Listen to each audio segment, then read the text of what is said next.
the easy thing you can do each day to prevent spider veins. If there's one thing that can really cramp a woman's style, it's spider veins. And while these spindly little blue and red lines are mostly genetic, thanks, Mom, and usually surface on the legs, they can also crop up on an area of your bod that isn't so easy to conceal, your face. This is not a joke. Yep, the sun's UV rays don't just put you at risk for scary things like sunburn, age spots, and skin cancer, but spider veins, too, aching that daily SPF you slather on, more important than ever. UV exposure has a direct effect on the skin by breaking down collagen, which is the connective tissue that supports and holds the body together, says Luis Navarro, MD, founder and director of the Vein Treatment Center in New York. As the collagen starts to break down from the UV rays, the tissue becomes weak and the elasticity begins to stretch without springing back to normal.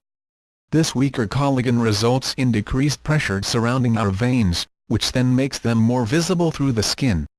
While spider veins on the legs usually have a blue or purple look to them, facial spider veins are typically bright red and can sometimes be associated with flushing or blushing, says Tyler Halmig, MD, Director of Laser and Aesthetic Dermatology at Stanford Healthcare in California. They're most likely to show up on the nose, cheeks, and neck, and things like sun exposure, spicy foods, alcohol, and hot showers can make them stand out more. Whenever blood vessels experience heat, they tend to dilate, making themselves more visible, says Halmig. The best thing you can do to prevent pesky spider veins from sprouting on your face is to apply a broad-spectrum sunscreen that's a minimum of SPF 30. Slather it on every 2 hours, and wear it even if you're staying inside since UV light can penetrate glass windows, says Halmig. Sun exposure can also cause spider veins to appear on the legs, too, so make sure you're protected all over if you're baring your gams. If you're already sporting spider veins, don't fret. According to the U.S. Department of Health and Human Services, they're rarely a serious health problem and are totally treatable.